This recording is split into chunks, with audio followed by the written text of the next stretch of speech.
JSW Steel, that's in the spotlight as the net profit has fallen for the quarter gone by. It's missed street estimates and iron ore prices have shot up.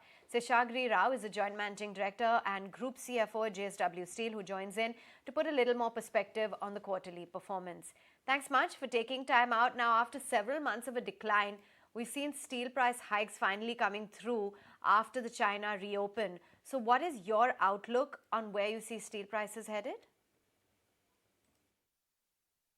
After announcement of China of opening and also changing their zero COVID policy, there's an uptick of almost all the commodity prices, including steel. We have seen over $100 to $150 per ton in various regions globally.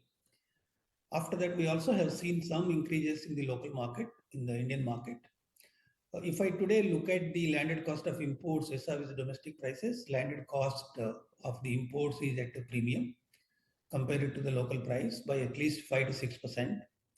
So it has a scope that there could be some increases in India, particularly in the context where NMDC has increased price by 800 rupees per ton overall, considering what they have done in the last quarter.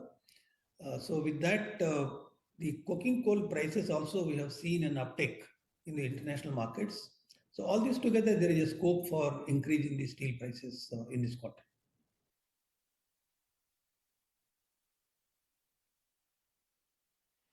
Good morning. Now, when we look at it, the government had rolled back the export duty in November. The domestic prices were above export prices. That equation is now different. So the question the street will want to know is, are export volumes playing catch up? Removal of export duty in the month of November 22 is a welcome step that will increase the ability of Indian steel companies to compete in the global markets. So there could be some increase in the overall export volumes in this quarter compared to last quarter. If you see in the last quarter, where our volumes were lower than the Q2, majorly due to fall in export volumes, they have fallen by 32% quarter-on-quarter basis.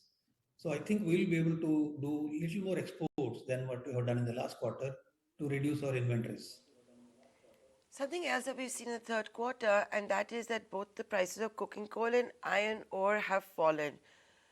Now, what we've seen in the fourth quarter of the financial year, since the start of January this calendar year, prices of commodities have started to move up and quite sharply. What's your assessment? As I mentioned to you, iron ore prices have already gone up, both globally and also in India. Recent hike by NMDC was 500 rupees per ton. So iron ore prices in this quarter will be higher than last quarter. Over and above that, the coking coal prices also went above $300 per ton. So it will be higher than last quarter. But because we have already procured 2 months ahead, so the impact of this higher coking coal price may not be there in this quarter. So it will be more or less flat coking coal prices. With that, we will be doing better volumes in Q4 than Q3. Number two is costs may not go up to the extent we have seen in the past, particularly coking coal side. And iron ore, some increase can happen that will be absorbed by higher net sales realizations. We expect some increases in the steel prices in this quarter. So there could be an improvement in the margins with higher volumes. Right. Also, steel prices are expected to rise and raw material prices are expected to fall, which also would mean that your margins could further expand? No, raw material prices are not coming down. If you see, iron ore prices have gone up, coking coal prices are also going up. Only issue is the impact of higher coking coal prices will come in the next quarter, because in the current quarter, we have already procured 2 months ahead. Otherwise, they move in the same direction with some lag and lead. Right, Mr. Rao, great to have you on the show. Thank you so much for highlighting your earnings.